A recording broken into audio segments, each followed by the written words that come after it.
Alright, how's it going, guys? We are back here today, and I've been getting some work done trying to get a lot of ores crushed up from the tungsten, and I got them all in here, and I got this set up. So I wanted to show you guys.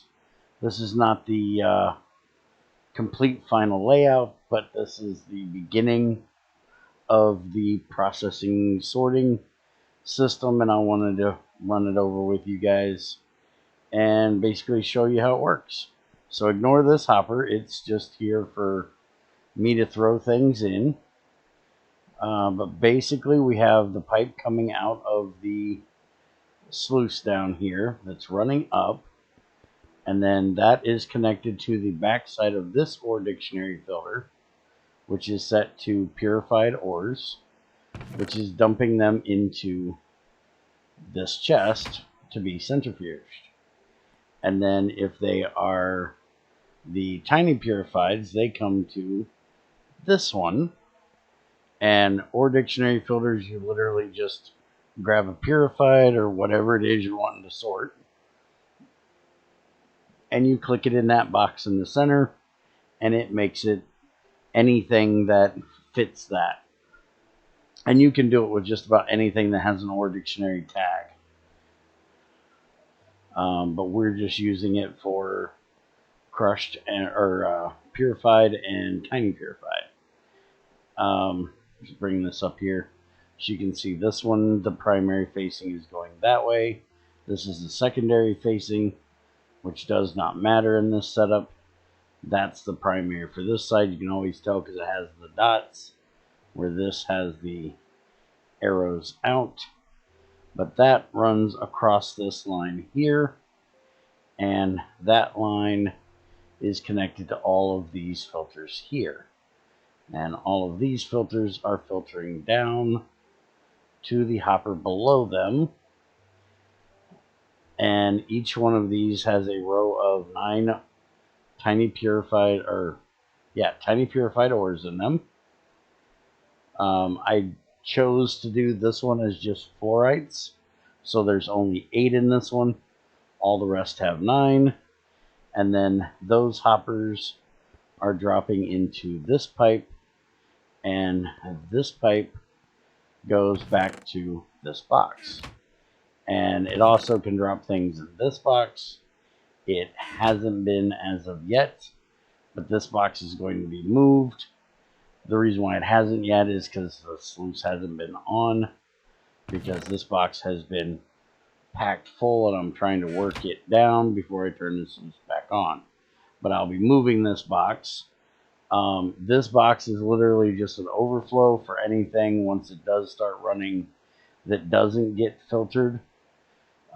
It's going to be what this pipe is right now. That is the overflow, but this is basically, I'm going to get rid of this.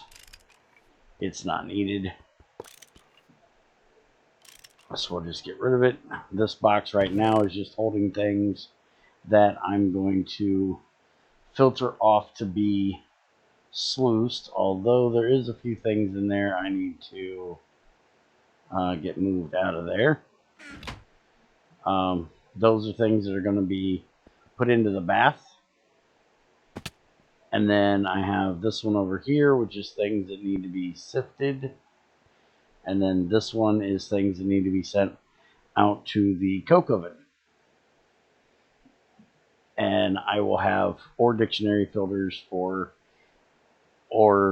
I will have regular filters for all of those. And then there will be a sifter that will end up getting put in here. The stuff that's going to be bathed will go downstairs, which is where we'll put our baths when we get to that point. And then this one will run out to the coke oven. So I want to basically build this for you over here. It's very modular, so we're only going to build one.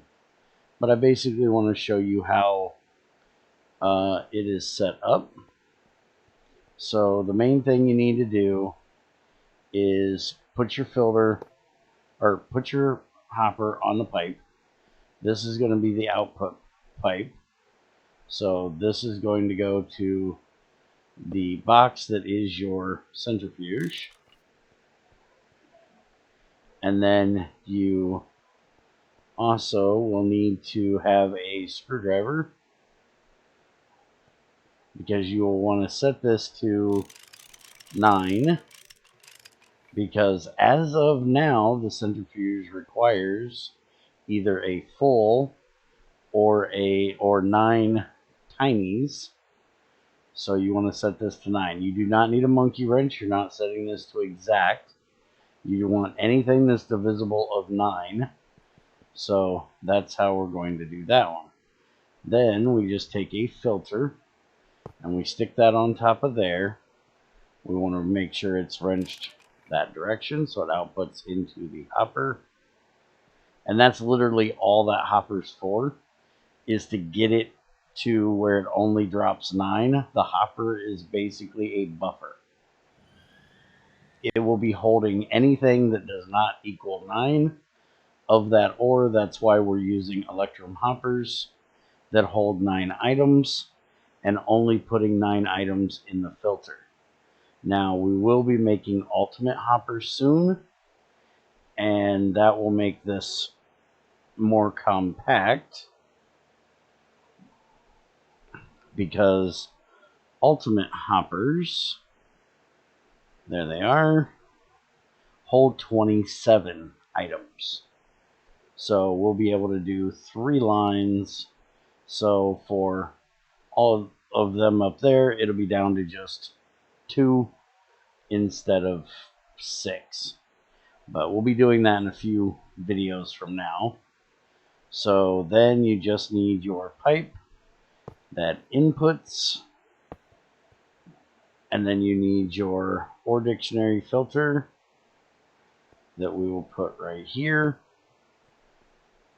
Need to open the pipe like that, make sure it's that direction, and for this one we're just going to say anything that's a rock, which means any rock, bearing or otherwise, would get put into this, and then we could actually use that on the crusher if we wanted to take care of the bearing rocks. And one of the really nice things is you can put these raw ores in there as well.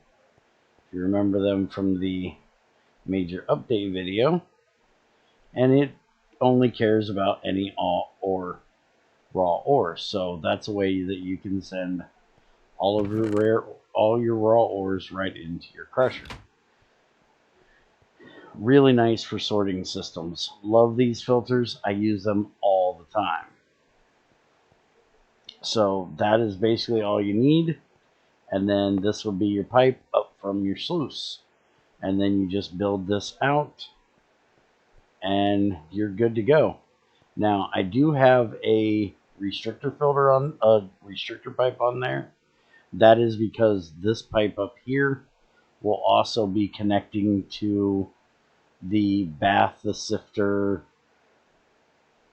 and the coal. If I do that from those, there is supposed to be a change coming for the sluice and the sifter in the next update. So a lot of this may be changing on how we do these things, but as of now, this is the way we do things. So I hope you guys understand this. It's very simple. There is a tutorial on my channel about extenders and filters. I will link it in the card up above. But they are pretty easy. Just know that this is a secondary facing. Anything that goes in your primary facing will come out of this facing. Anything that goes in any facing, including the secondary facing, will come out the primary. So for most of your filter setups, you're going to want to use the main output because it is extending this pipe. So that's where you want it to go. And this one will not be used at all. Now there will be some where that is used later on down the road, but we'll get to that then. So, hope you guys enjoyed. If you have any questions, comments, concerns, let me know. This is a bit of a short one today, but has a lot of information in it. I didn't want to bog you down with too much. And next time we will be building quite an elaborate setup. So it'll be a little longer. I will see you guys next time. Take it easy.